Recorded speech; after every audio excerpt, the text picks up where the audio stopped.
آپ سے آج میں نے کچھ باتیں بھی کرنی ہیں، اور وہ باتیں آپ کی ذمہ داری ہوگی کہ آپ نے قوم کے ہر فرد تک پہنچانی ہے۔ وہ میری باتیں اس کیمرہ کے ذریعے یا اس آواز کے ذریعے جو ریکارڈ ہو رہی ہے، یہ جہاں تک پہنچے، ان کا کام ہے وہ باتیں پوری قوم کو جا کے سمجھائیں۔ ہاں، اب ہم نے لچھے دار تقریروں میں آ کے کشمیر کی طرح مسئلہ بھول نہیں جانا، صرف تقریریں سن کے کہ جناب فلاں جگہ تقریر ہو گئی، فلاں جگہ تقریر ہو گئی، پراپوگنڈوں میں ہم نے نہیں آنا۔ ہم نے آنکھیں کھول کے رکھنی ہے، جس طرح ہمارے قائد ہمارے دلوں کو حضور کی محبت کے لیے کھول کے گئے نا، کہ کوئی بھی محبت کی بات کرے گا قیامت تک اس ممبر پر کھڑے ہو کر یا کسی بھی ممبر کھڑے ہو کر، تو سب سے پہلے لبیک والوں کے ہاتھ بلند ہوں گے کہ تاجدار ختم نبوت۔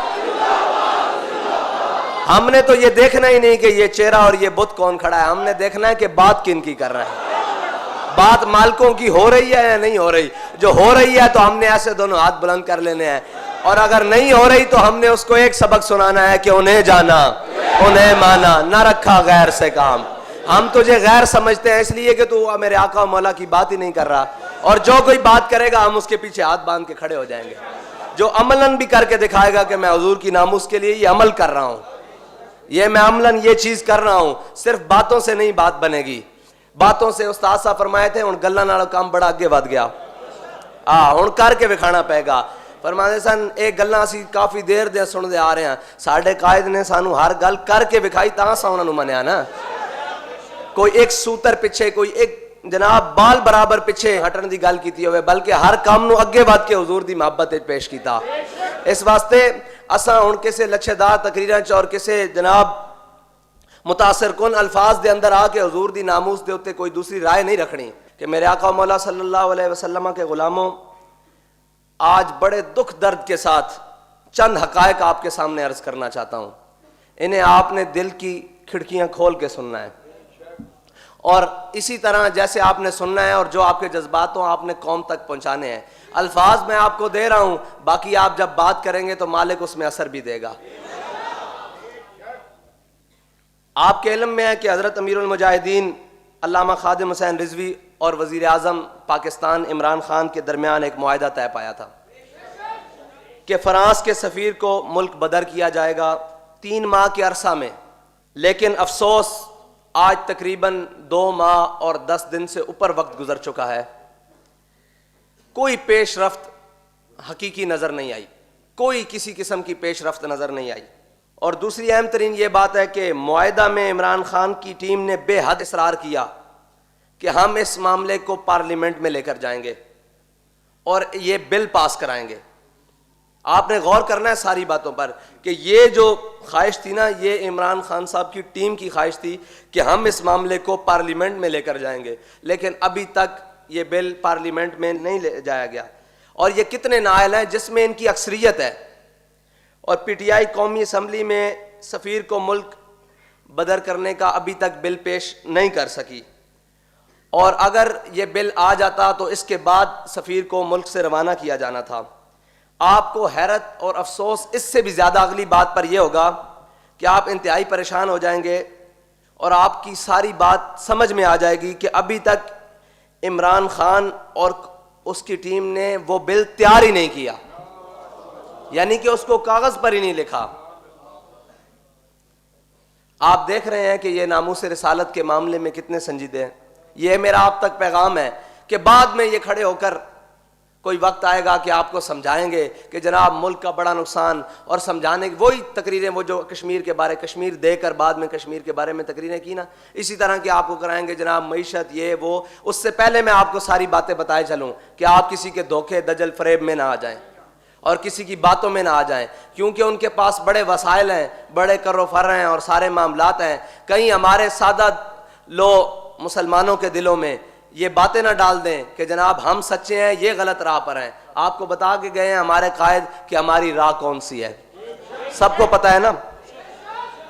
جس قوم کے وزیر اعظم کا یہ حال ہو کہ وہ اپنی بات کہہ کر جو انہوں نے خود شامل کروائی اس پر اتنی غیر ذمہ داری کا ثبوت دے، اور اس ملک کے بسنے والے کروڑوں عاشقان مصطفیٰ صلی اللہ علیہ وسلم کے جذبات کا احساس نہ کرے بلکہ ان کو مجروح کرے، اور سچے عاشق رسول جنہیں خود انہوں نے کہا کہ جناب جو بھی تھا عاشق رسول وہ تھے، انہوں نے خود کہا ہے نا اپنے منہ سے بانا. علامہ خادم حسین رضوی قائد ملت اسلامیہ سے کیے گئے وعدہ سے وفا کا احساس ہی نہ ہو, پھر قوم نے ایسے شخص کو اوپر مسلط کیا ہوا ہے. باقی جو معاملات ہیں ملک کے وہ ہم ابھی پس پشت رکھ رہے ہیں. ہم آپ کو ایک معاہدے کے اوپر ان کے رویے بتا رہے ہیں کہ ان کے رویے کیا ہیں, یہ رویہ کون سا اختیار کر سکتے ہیں اور یہ آگے کس معاملے میں جائیں گے. یہ آپ کو ساری باتیں بتا دیں تاکہ کوئی جو غیروں کی بولی بولے آپ کو پہلے ہی پتا ہو کہ یہ باتیں تو ہمارے ذہن میں تھیں, ہمیں بتا دیا گیا تھا. یہ نہ ہو آپ بعد میں کہیں کہ ہم تو بے خبر رہ گئے. اس لیے میں پوری امت مسلمہ کو اور خصوصاً پاکستانیوں کو یہ پیغام دینا چاہتا ہوں کہ ہم آپ کو ان کے تمام چالوں اور فریبوں سے پہلے باخبر کر دینا چاہتے ہیں. اگلی بات جو میں آپ سے کرنے لگا ہوں نا وہ بڑی غور و فکر سے سننی ہے آپ نے, اور ہر مسلمان تک یہ پیغام پہنچانا ہے کہ وزیر اعظم عمران خان صاحب نے جو ظلم کیا وہ معاہدہ ایسے ہی نہیں طے پایا گیا, اس میں 50,000 شیل برسائے گئے, کئی لوگوں کی آنکھیں ضائع ہوئیں, کئی کی ٹانگیں ٹوٹیں اور بڑے بڑے نقصانات ہوئے. یہ معاہدہ کوئی آسانی سے طے نہیں پایا گیا تھا, یہ بلکہ پورے زور سے عاشقان مصطفیٰ نے اپنے عشق کے زور پر یہ معاہدہ کروایا تھا, کوئی ان کی خواہش پر نہیں تھا. لیکن جو چیزیں انہوں نے اپنی خواہش پر شامل کی ان کی حالات آپ کے سامنے ہیں, اور اب میڈیا کے ذریعے یا کوئی اور وسائل استعمال کر کے قوم کو ورگلانے کی کوشش کی جائے گی. قوم اب انشاءاللہ حضور کے نام پر دھوکہ کھانے کے لیے تیار نہیں, کیونکہ ان کے قائد نے انہیں سبق سکھا دیا ہے کہ اس نام پر دھوکہ نہیں ہم کھا سکتے. اس نام پر نہ دھوکہ دیا جا سکتا ہے نہ دھوکہ کھایا جا سکتا ہے. یہ نام نامی وہ ہے صلی اللہ علیہ وسلم. بلکہ قوم کو یہ آپ کہہ لیں کہ دائیں بائیں راستے دینے کی کوشش کریں گے, مس گائیڈ کرنے کی کوشش کریں گے, اور ایک ایسی تصویر سامنے پیش کی جائے گی کہ معاہدہ کے نقصانات بتائے جائیں گے کہ جی یہ معاہدے پر عمل نہیں ہو سکتا, اگر یہ ہم عمل کریں تو بین الاقوامی جناب 22 جو ملک ہیں وہ ہمارے ساتھ تعلقات توڑ دیں گے. یار ایک بات سوچنے والی ہے کہ ہم کسی کا سفیر نکالیں, ان ملکوں کو اور ان ملک کی عوام کو یا ان ملک کی ریاستوں کو اتنی غیرت آ جائے کہ وہ ہم سے تعلقات توڑ دیں, تو انہوں نے تو ہمارے آقا و مولا صلی اللہ علیہ وسلم کی گستاخی کی ہے. ہم میں ابھی تک وہ بات نہیں آئی, وہ ایمان کا جذبہ نہیں آیا کہ ہم ان کے سفیر کو یہاں سے نکال سکیں, اس ڈر سے کہ وہ آگے سے یہ کر دیں گے. وہ بے خوف ہیں کہ آپ آگے سے کچھ نہیں کریں گے. افسوس کہ وہ آپ کے بارے میں کیا رویہ رکھتے ہیں کہ آپ کے نبی کے بارے میں صلی اللہ علیہ وسلم کے بارے میں بات کریں. انہیں اس حد تک یقین ہو گیا ہے کہ یہ امت وہ فاقہ کش جو موت سے ڈرتا نہیں, ذرا روح محمد اس کے بدن سے نکال دو. تو حضور کی امت تو حضور سے آج بھی پیار کرتی ہے. انہیں آپ کے بارے میں کتنی غلط فہمی ہے, آپ کے حکمرانوں کے بارے میں کتنی بڑی ایک یقین ہو چکا ہے کہ ہم جو بھی کریں گے ان کو کوئی اثر نہیں ہوگا, اور آپ کے حکمران اس بات سے ڈر رہے ہیں کہ ہم ایک سفیر کو نکال دیں گے تو وہ ہمارے ساتھ تجارتی تعلقات منعقد کر دیں گے. آپ نے ابھی تک کہا تھا کہ فرانس کی مصنوعات کا بائیکاٹ کیا جائے گا, آپ نے وہ بھی نہیں کیا. آپ صرف عزت سے یہاں سے سفیر کو روانہ کریں گے جہاز پہ بٹھا کر, تو وہ آپ کے ساتھ یہ حال کریں گے. آپ کا ایمان کہاں ہے, آپ کا عشق رسول کہاں ہے؟ جب آپ ٹیبل پر بیٹھتے ہیں ہمارے ساتھ عشق رسول کے بڑے بڑے دعوے کرتے ہیں, ساری باتیں کرتے ہیں, کہاں ہے وہ عشق رسول؟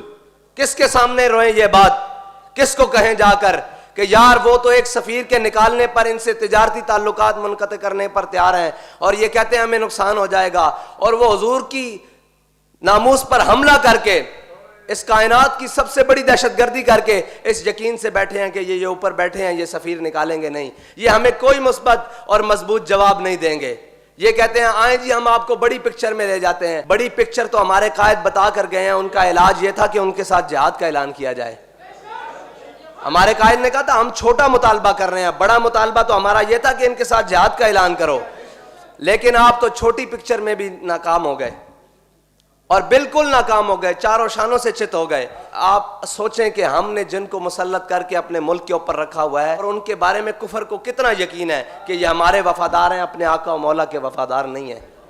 اگر ہم اپنے آقا و مولا صلی اللہ علیہ وسلم کے وفادار ہوتے تو کیا یہ صرف تحریک لبیک کے کہنے پر اور اس کے احتجاج کرنے پر سفیر کی بات کرتے ہیں, بلکہ ہم تو گھروں میں بیٹھے ہوتے, یہ پہلے یہ کام کر چکے ہوتے.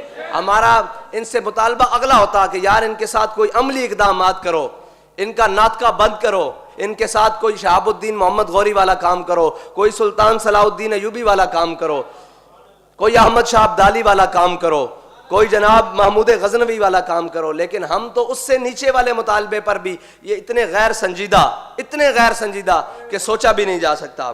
میرے رب نے یہ دنیا بنائی اپنے حبیب کے نام پر ہے، اور ان کے ساتھ وفا کر تو دیکھو۔ آج کے بعد آپ نے یہ فیصلہ کرنا ہے کہ ہم کیا چاہتے ہیں، کہ مرنے کے بعد ہمارا چہرہ بھی حضور امیر المجاہدین رحمت اللہ تعالی علیہ کے طرح چمکے، اور ان کی پسند یہ تھی اور ان کا مطالبہ یہ تھا اور ان کی خواہش یہ تھی کہ ریاستی سطح پر جواب ہو۔ یہی کہتے تھے نا کہ انہوں نے ہمارے آقا و مولا کی ریاستی سطح پر گستاخی کی ہے، تو جواب بھی ریاستی سطح پر ہو۔ تو آپ نے اس مطالبے پر بھرپور کھڑے ہونا ہے، کسی کمزوری کو دکھائے بغیر، کہ ہمارا مطالبہ وہی ہے کہ اسمبلی میں بل کو لاؤ اور اس کو پاس کر کے سفیر کو فوراً واپس بھیجو، اگر نہیں لانا بل تو وہ بھی تمہاری مرضی ہے، اس سفیر کو ملک بدر کرو۔ دوسرا مطالبہ یہ ہے کہ فرانس کی مصنوعات کا بائیکاٹ کیا جائے۔ یہ ہمارے سادے سے سیدھے مطالبے ہیں، اور آپ نے اپنا ایمان مضبوط رکھنا ہے اور کسی ورغلانے والے کے بہکاوے میں نہیں آنا، دھوکے میں نہیں آنا۔ اور اس وطن کے بزرگوں، دوستوں اور بھائیوں اور ماؤں بہنوں سے یہ درخواست ہے کہ آپ کو یہ کسی بھی سطح پر، کسی بھی چینل پر، کہیں بھی آ کر یہ اس معاہدے کے نقصانات بتائیں، ان کی بات نہیں سننی۔ اگر آپ کے دل میں کہیں کوئی ذرا سی بات آ بھی جائے نا تو 5 منٹ کا کوئی کلپ نکال کر امیر المجاہدین کی بات سن لینا۔ اور مجھے پورا یقین ہے اس وطن پاکستان میں رہنے والے عاشقان رسول سے کہ اب وہ کسی بہکاوے میں نہیں آئیں گے، اور اگر کوئی بات ان کی سمجھ نہ آئے اور یہ کوئی ایسی باتیں کر دیں تو پھر آپ نے 5 منٹ کا وہ کلپ سننا ہے، پھر آپ کو یقین ہو جائے گا کہ سچا کون ہے اور جھوٹا کون ہے۔ اور ہمیں نہ بلایا جائے میڈیا پر، اگر ہمارا موقف سننا ہے تو امیر المجاہدین کی باتیں وہ سن رکھیں آپ، وہی ہمارا موقف ہے، کوئی تبدیل نہیں ہے۔ اگر ہمارا موقف سننا ہے تو وہ جو امیر المجاہدین نے آخری تقریر کی ہے، وہ جو فرانس کے سفیر کے بارے میں بات کی ہے، آج بھی ہمارا وہی موقف ہے، ہمارا کوئی نیا موقف نہیں ہے، بالکل وہی موقف ہے۔ اللہ تعالیٰ کا ہم شکر ادا کرتے ہیں کہ لوگوں میں اس قدر شعور آ چکا ہے کہ نیا پاکستان، جہاں لوگ صرف تقریروں سے مطمئن نہیں ہوتے، اب یہ ایک اور نیا پاکستان ہے جس کا وہ نام لیتے تھے نا، انہوں نے نیا پاکستان اس بات کا رکھا تھا کہ ہم کشمیر پلیٹ میں رکھ کر دیں گے اور ایک تقریر کریں گے اور قوم مطمئن ہو جائے گی، پھر ہم کہیں گے جعلی ڈگریاں ہیں پھر پائلٹس کی، اور پھر ایک تقریر کریں گے، پھر قوم مطمئن ہو جائے گی، پھر کراچی سیلاب والے پانی سے بھر جائے گا، بارشوں پانی سے بھر جائے گا، ہم ایک تقریر کریں گے، قوم مطمئن ہو جائے گی، پھر جناب آٹے کا بحران آئے گا، ہم ایک تقریر کریں گے، قوم مطمئن ہو جائے گی۔ لیکن یہ جو معاملہ ہے نا ناموس رسالت کا، اس سے آپ کی جھوٹی تقریروں سے قوم مطمئن ہونے والی نہیں، آپ کو عملی اقدامات کرنے پڑیں گے، اور آپ کو ہر صورت عملی اقدامات کرنے پڑیں گے۔ اور آپ کی ان اچھی باتیں اور اچھی تقریروں کو قوم کیا کرے کہ اب تقریباً 2.5 سال گزر چکے ہیں، کسی ایک اچھی بات پر بھی عمل نہیں ہوا، اور اس ایک آپ کی اچھی بات کا بھی قوم کو کوئی فائدہ نہیں ہوا، کسی قسم کا کوئی فائدہ نہیں ہوا۔ یہ انڈے مرغیوں سے چلتے چلتے اب ہوائی جہاز بھی بند کرا بیٹھے ہیں، اور اس کے بعد جناب وہ F9 اسلام آباد میں انہوں نے پارک جس میں بچے کھیلا کرتے ہیں، ان پارکوں کو گروی رکھ کر اس کے عوض ڈالر لے رہے ہیں۔ اور میں آپ کو یہ بتا دوں کہ ہمارے قائد فرمایا کرتے تھے کہ حضرت یوسف علیہ السلام کی قیمت لگی تھی بازار مصر میں، تو رب نے جب تک پوری قوم کو حضرت یوسف علیہ السلام کے ہاتھ میں بیچ نہیں نہ دیا تھا تب تک اللہ تعالیٰ نے معاف نہیں فرمایا تھا۔ آپ یہ دیکھ لیں کہ آپ کے بچوں کے کھیلنے والے میدانوں تک باتیں آ چکی ہیں، اور یہ نہ ہو کہ ہم حضور کی ناموس پر کوئی مدانت اختیار کر لے قوم، تو پھر آپ کے بچوں کے فیڈروں کے عوض بھی یہ پیسے لینے شروع کر دیں۔ ہاں، اس وقت سے ڈریں، اس لیے ہم اس وقت سے ڈرنے کے لیے اور اس وقت سے بچنے کے لیے حضور کی ناموس پر پہرا دے رہے ہیں۔ ڈریں اس وقت سے کہ جب آپ کے بچے کا فیڈر آپ کے ہاتھ میں ہو اور اس کے عوض بھی یہ کچھ لے رہے ہوں، اپنی عیاشیوں کے لیے۔ قوم کو تو کچھ نہیں دیا، بالکل قوم کو کیا دیا ہے؟ قوم نے اس بات کے اوپر کھڑے ہونا ہے، جو باتیں آپ سے کر رہے ہیں یا آپ نے آگے بھی منوان اسی طرح پہنچانی ہے، اور جو آپ سے سوال کرے آپ نے انہی باتوں میں سے ان کو جواب دینا ہے، اور اپنے آپ کو بیدار رکھنا ہے، کسی کے بہکاوے میں نہیں آنا۔ اور بس جو اللہ تعالیٰ نے امیر المجاہدین کے جنازے پر جو نور کی برسات کی، ہم اسی کے ساتھ کھڑے ہیں، اور اپنی آخرت سنوارنے کے لیے وزیر اعظم نے امیر المجاہدین کے ساتھ جو وعدہ کیا ہے اس کو پورا کرنے کے لیے ہم ہر ممکن کوشش حد تک جائیں گے انشاءاللہ. اس کے لیے جو بھی ہمیں کرنا پڑا, جو قربانی دینی پڑے گی, جو کچھ بھی کرنا پڑا, انشاءاللہ اس حد تک جائیں گے. اور حضور صلی اللہ علیہ وسلم, آخری بات ان کے لیے کہ آپ حضور سید عالم صلی اللہ علیہ وسلم سے وفا کر کے تو دیکھیں. آج تک کی نہیں آپ نے ساری دنیا کی ساری چیزیں مانی. کوئی آپ کو ریسرچر آ گیا, کوئی آپ کو جناب ڈاکٹر آ گیا, کوئی آپ کو یوٹیوبر نے آ کے کوئی باتیں کی اور آپ نے وہ مان لی. ہماری بھی ایک بات مانے, اپنے آقا سے وفا کر کے تو دیکھیں, آپ کی یہ سیٹیں بھی پکی ہو جائیں گی. اگر آپ نے اپنے آقا و مولا صلی اللہ علیہ وسلم سے وفا کی اور اگر آپ دوسرے راستے کی طرف گئے تو پھر یہ یاد رکھیے گا کہ اللہ تعالیٰ زیادہ دیر ظالموں کو ڈھیل نہیں دیتا. پھر آپ اپنی جو اقتدار ہے نا اس میں آخری کیل یہی ٹھونکیں گے کہ حضور کی ناموس سے غداری کریں گے اور حضور کے غلاموں کے ساتھ وعدہ خلافی کریں گے اور ان پر ظلم کی طرف نکلیں گے. پھر دیکھیے گا رب آپ کے ساتھ کیا کرتا ہے. پھر وہ میرے مالک کو گوارا ہی نہیں ہے.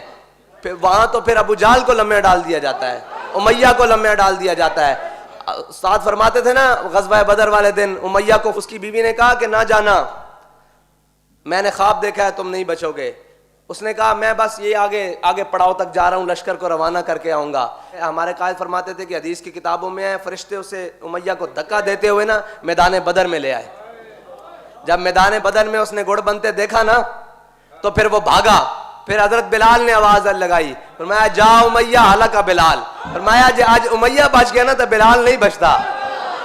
تے ایک گل کر دئیے تو آنو کہ جے تسا ناموس رسالت تے غداری کر دی تے تسی بھی نہیں بچتے, کوئی بھی نہیں بچے گا. پھر تواڈے اقتدار شدار کرسیاں ساریاں لپیٹ دتیاں جان گیاں. اس واسطے اپنے آقا و مولا نال وفا کرو. ساڈے کولو کوئی اچھے الفاظ دی توقع رکھ دیو, ساڈے کول کوئی اچھائی دی امید رکھ دیو, ان پاکستانیاں کولو حضور دے عاشقاں کولو کوئی اچھائی دی امید رکھ دیو تے حضور نال وفا کرو. یارا اے تہاڈا حق بندا, جنہاں نے انہوں ووٹ دتے ہیں او بھی تے جاؤ نہ ہون. صرف نالیاں واسطے ووٹ دیتے سن, نہ تبدیلی آئی, نہ نالیاں بنیاں, نہ روڈ بنے, نہ جناب گورنر ہاؤس سکول بنے, نہ ایوان صدر جناب او بنے. مجھاں کٹے بیچ کے دوبارہ نویاں گڈیاں خرید لیاں گئیاں, پرانیاں بیچ کے. یہ تو ایک اتنی داستان ہے پریشانی دی جس نوں بندہ بیان کردیا بھی شرمندہ ہوندا کہ اپنے جسم تو ہی کپڑے لانے. نہ ملک تا ساڈا مڑ کے, انہاں دا تا نہیں. انہاں نے تا جناب ایتھے لٹنا تے پھر باہر جا کے بہ جانا. بیٹھے نہیں ہوئے پہلے بھی, دیکھو بیٹھے نہیں ہوئے لٹ کے, اور انہاں بھی اسی طرح کرنا ہے نا لٹ کے. ہن تواڈے کول آخری موقع کہ تسی حضور سید عالم صلی اللہ علیہ وسلم دی ناموس دے اوتے کھڑے ہو جاؤ, پہرا دیو تے تسی پھر انشاءاللہ دیکھو تواڈے واسطے 12 لگدیاں. اے کرسیاں شاہی کوئی نہیں, پکیاں تواڈیاں موہراں لگ جان گیاں. تسی حضور دے نال وفا کرو, پھر اے قوم بھی تواڈے نال وفادار ہو جائے گی. کہ اپنے آقا و مولا صلی اللہ علیہ وسلم نال وفاداری کرو. امید ہے کہ جو میں نے باتیں آپ سے کی ہیں وہ باتیں آپ اپنے دل کی کھڑکیوں کھول کے سنی ہوں گی, اور یہی باتیں آپ قوم تک پیغام پہنچائیں گے کہ ہم نے کسی کے بہکاوے میں نہیں آنا. کوئی کہے کہ ہم درمیانی راستہ نکالیں گے, بابا یہی درمیانی ہے جو آپ کو بتایا ہے. انتہا والا راستہ ہمارے قائد ہمیں بتا کے گئے ہیں جو آپ نے کرنا تھا. آپ سب کچھ دے چکے ہیں, عزت تو نہ دیں, ناموس رسالت پر سودا تو نہ کریں. اور اگر آپ اس پر پیرا دے گئے انشاءاللہ یہ ساری چیزیں واپس لوٹ آئیں گی, کیونکہ ہمارے قائد ہمیں سبق پڑھا کر گئے ہیں کہ میرے ہاتھ میں تھا جب تک میرے مصطفیٰ کا دامن. وہ دامن مصطفیٰ تھام لیں, ساری قوم تھام لیں, اور ہمارے ذمہ داران بھی تھام لیں, حکمران بھی تھام لیں کہ میرے ہاتھ میں تھا جب تک میرے مصطفیٰ کا دامن, میرے پاؤں چومتی تھی یہی گردش زمانہ.